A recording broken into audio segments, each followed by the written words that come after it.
नमस्कार, स्वागत है आपका मुदगल कोचिंग क्लास में। मैं कौशल किशोर मुदगल आज आपके साथ कुछ बातें शेयर करने वाला हूं।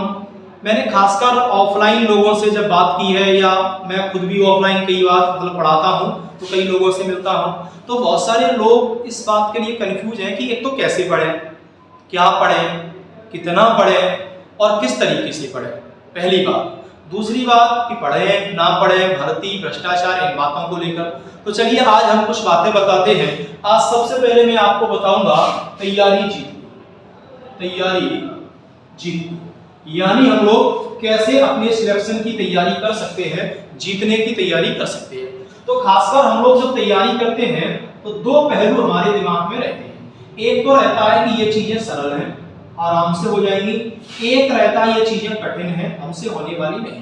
दोनों ही चीजों में गलती, एक हमें ओवर कॉन्फिडेंस मारता है और एक हमें बेटा लो कॉन्फिडेंस मारता है। हमें ओवर और लो दोनों से बचना चाहिए। जैसे मैं बात करूं, मान लो एमपी पुलिस का पेपर है, या मान लो चलो पटवारी का किसी का भी पेपर है, और पेपर में हमने मान लिया, चलो मैं जीके पढ़ाता हूं तो अपने जीके का उदाहरण देता हूं, और जीके में मान लो हमने पूछा पूरी क्लास में सरल वाले और कठिन वाले से क्या हो सकता है इसे समझो, और हमने मान लिया अपनी क्लास में कितने लोग हैं तो 100% है 100। तो हमने सबसे पहले पूछा कि जल्दी बताओ एमपी की राजधानी क्या है, मध्य प्रदेश की राजधानी क्या है। तो इसमें बेटा उम्मीद है 99% सही बताएंगे, 1% गलत करेगा और सब बताएंगे सर राजधानी है भोपाल। क्या है? भोपाल। आप ये बताओ, अगर आप गलती से उस एक बंदे में हो जिसने सरल को गलत किया है, तो 100 लोगों में कितने लोगों से पीछे हुए? 99। और यही 12 लाख लोगों में कितने लोगों से पीछे हो गए? कम से कम 9 लाख लोगों से। कितने से? 9 लाख। और केवल सरल 3 सवाल गलत करके कभी सिलेक्शन नहीं ले पाते। इसलिए सरल भी पढ़ना है और कठिन भी पढ़ना है, क्योंकि सरल सही करके हम कितने लोगों का हिस्सा होंगे? 99। अगर मान लो तुमने सही किया है तो आप कितने लोगों से आगे निकलेंगे? तो एक तो कोई ज्यादा है नहीं, लेकिन हाँ हमें पता है कि हम रेस में हैं, हम आगे नहीं बढ़ पाए तो क्या हुआ? 7 तो हैं, और 7 हैं तो आगे बढ़ सकते हैं, और पीछे वाला आगे तो बढ़ेगा, नहीं बढ़ पाएगा। अब कठिन की बात करें। अब हमने पूछ लिया कि बताओ हाल ही में इसरो के नए अध्यक्ष कौन है।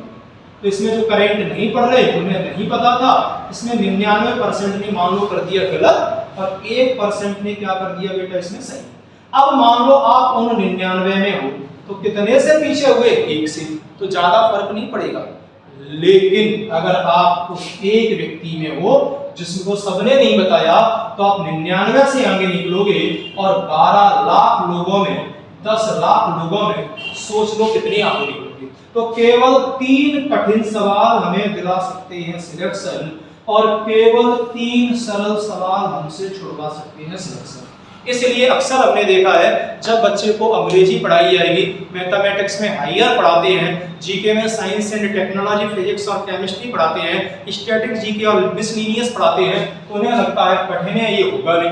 और जब उन्हें इतिहास, संविधान, ज्योग्राफी पढ़ाया, उन्हें लगता है सरल हो जाएगा। फिर वो खुद से डिसाइड करेंगे सरल हो जाएगा, जे पढ़ने नहीं है, कठिन होएगा नहीं, जे पढ़ने नहीं है। सरल और कठिन नहीं होएगा तो तुम पढ़ोगे का?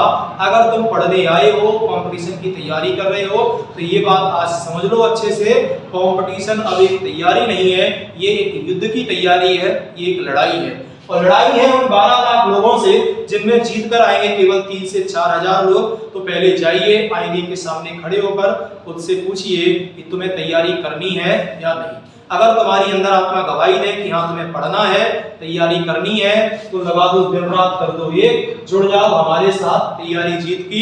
क्योंकि मेहनत मैं करूंगा, सफलता आपको मिलेगी, लेकिन आपको साथ जुड़ना पड़ेगा, साथ चलना पड़ेगा, समय देना पड़ेगा।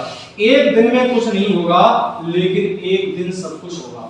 याद रखना, अगर आपने तैयारी की है, 1-2 कंपटीशन एग्जाम दिए हैं, विफल हुए हो, तो मनोबल मत गिराना। याद रखना 4 लाइनें किसी ने कही है, कुछ बनना कायर मत बनना, अंतिम विजय तुम्हारी होगी। और अगर पराजय हुई तो क्या? कल फिर से तैयारी होगी। अगर हम एक बार हार भी गए हैं तो क्या है? हारा तो वही है जिसने दोबारा से कोशिश नहीं की, वरना जीतने वालों में हारने वाले के भी नाम लिखे जाते हैं। इस बात को याद रखना। तैयारी जीत में मैंने आपको बताया पढ़ना कैसे है, पढ़ना क्या है और पढ़ना क्या है। चलिए मैं आज बता देता हूं सामान्य ज्ञान पढ़ने का तरीका। सामान्य ज्ञान यानी हमें जीके के सबसे ज्यादा प्रॉब्लम कंपटीशन में ये है कि सर ये आउट ऑफ सिलेबस है, किताबों से नहीं आता, जाने कहां से पूछ लो, सवाल ऐसा आओ। अगर ऐसा होता तो एग्जाम बनाने वाले भगवान तो है नहीं, उनने कहां से पूछा? तो मैं बताता हूं कि अब सामान्य ज्ञान का जो मूल स्ट्रक्चर है, जो मूल कॉन्सेप्ट है, वो दो जगह आकर टिक गया है, स्टैटिक जीके प्लस टिक गया है current affairs. Static GK current affairs पे, अर्थात वो जीके में चाहे हिस्ट्री की बात करें, जीके में चाहे जियोग्राफी की बात करें, इकोनॉमी की बात करें, या फिर वो कॉन्स्टिट्यूशन की बात करें, इन सब का सीधे तार जोड़ दिए हैं करंट से और साथ में बढ़ा दिया है स्टैटिक जीके। कैसे या कैसे समझ सकते ये हुआ है तो बताता हूं। अभी हमने जो नजदीकतम पेपर देखे उनमें बेटा 1920 से लेकर 1930 या 1947 के इतिहास की बातें ज्यादा है। कारण 5 फरवरी 1922 में हुआ चोरी चोरा हत्याकांड और 5 फरवरी 1922 के बाद 2022 में हुए इसको 100 साल।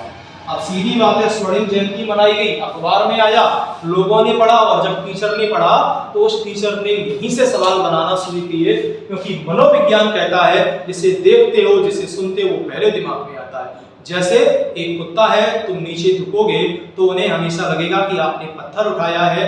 जैसे अगर मान लो एक सांप है और आप लाठी लेकर आओगे तो उसे लगेगा कि आप मारने वाले हो, क्योंकि उनकी मनोवृत्ति फिक्स है, उनने केवल यही ज्यादातर देखा है। तो पहली बात यह है कि ये करंट से जोड़ दिए जाएंगे। उससे एक सवाल और पूछ लेते हैं, जैसे करंट अफेयर्स में है, हाल ही में एक थी जिनका नाम था प्रियंका मोहंती, तो उसमें कुछ ये बताइए, हाल ही में प्रियंका मोहंती ने कौन से उसको पर्वत को, माउंट को यानी उन्हें फतेह किया? तो हमें पता है कि सर उन्हें फतेह कर लिया है इसको, तो उन्हें किया है कंचनजंगा। कंचनजंगा।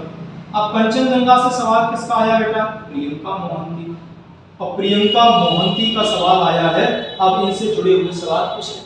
2018 में पद्मश्री किसको मिल गया था? प्रियंका, सॉरी 2018 में वो कौन सा 2018 में हम लोग बात करेंगे तो ये अवार्ड किसको मिला? प्रियंका मोहंती को। या फिर ये किस राज्य से हैं ये पूछ लेंगे।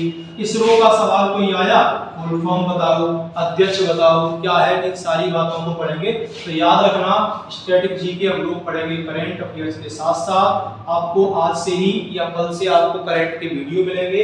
वहाँ मेरा कॉन्सेप्ट होता है कि मैं स्टैटिक जीके को क्लियर करूँ। आप कितना भी कुछ भी पढ़ लेना, लेकिन आप कभी नहीं पढ़ोगे इसरो, डीआरडीओ, रक्षा, नासा, इन सारी चीजों के बारे में, WHO, यूनिसेफ, यूनियन, इन सब के बारे में हम लोग पढ़ेंगे, बढ़िया से पढ़ेंगे। तो सामान्य ज्ञान बढ़िया करना है, करंट के साथ स्टैटिक जीके को जोड़ लो और करंट के साथ घटनाओं को पढ़ना शुरू कर दो। आप देखोगे आपसे पुरस्कार 2005 का पूछेगा, 2008 का पूछेगा, 1991 का पूछ लेगा। हाल ही में हम लोगों ने इस बात को देखा है, लेकिन वो कहीं ना कहीं 2022 में कोरिलेट किए गए होंगे, इसीलिए उन्हें इतना पुराना पूछा। इसका मतलब ये बिल्कुल नहीं है कि आपको 2000 तक के पुरस्कार और ये आपको पढ़ना। तो ठीक है, बाकी हम करंट अफेयर्स में पढ़ेंगे। समय के अभाव में आज हम लोग इन बातों को रखते हैं। अगली वीडियो में हम लोग मिलेंगे कि कौन सी भर्ती की तैयारी कैसे करें। हाल ही में MP SI और पटवारी के लिए मैं स्पेशल वीडियो बनाऊंगा, सब्जेक्ट बताऊंगा, और आप उस रास्ते पे चलते हो तो पुराने एग्जाम लगाना। उम्मीद है कि आपको खुद समझ में आएगा कि रियल में है क्या। जय हिंद, नमस्ते। Subscribe now and press the bell icon. Never miss an update.